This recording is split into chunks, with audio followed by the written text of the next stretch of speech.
السلام عليكم ورحمة الله وبركاته. متابعين أهلا وبركات، عاملين ايه؟ بكم بصحة وسلام. جايين طبعا أخويا وحبيبي محمد من اسكندرية. عامل ايه يا حمو؟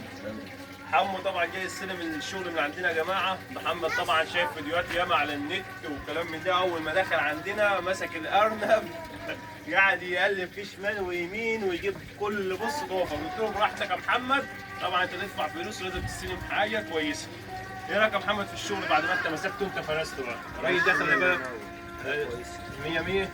الراجل ده يا جماعه معلم فعلا. الراجل مسك الارنب، وهو ده اللي انا بحبه يحصل لما حد يجي يستلم من عندي الارنب.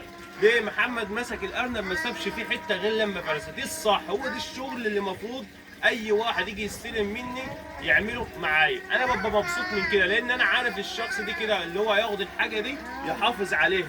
محمد مسك الارنب، بص في ودانه، خدت بالك، من جوه ومن بره، بص على وش الارنب، بص على الضوافر، بص على الارنب من تحت، شوف فيه سهال، يشوف الاعضاء بتاعته. محمد مشى ايده على الارنب، بسم الله ما شاء الله، قلب في الارنب تقليبه حلوه عشان ياخد ارنب مظبوط. واحنا الحمد لله رب العالمين من غير اي حاجه برده بنطلع الحاجه بما يرضي الله. محمد طلع اختار اللون اللي هو عايزه، قال لا مش عايزه، رجعته له تاني، مفيش اي مشكله. حد اثر معاك هنا يا محمد؟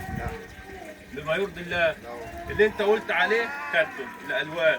طبعا دي الارانب بتاع السلات، ارانب بركات. احنا بنطلع دلوقتي حاليا الشغل بيبقى فاضل له شهر ويشتغل، هتبقى حتى يعدي الشهر بتاع الحر. اللي عايز حاجه يجي ما يكسلش. محمد جاي من اسكندريه يا جماعه، وجايب معاه والده، بس والده طبعا ايه بعيد عن القمر.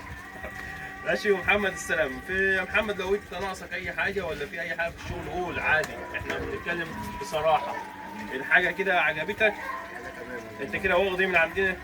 كده 4 امهات. 4 امهات. الالوان عجباك، الاحجام، الشكل. انت طبعا قلبت في الارنب وشفت فينا 100 100.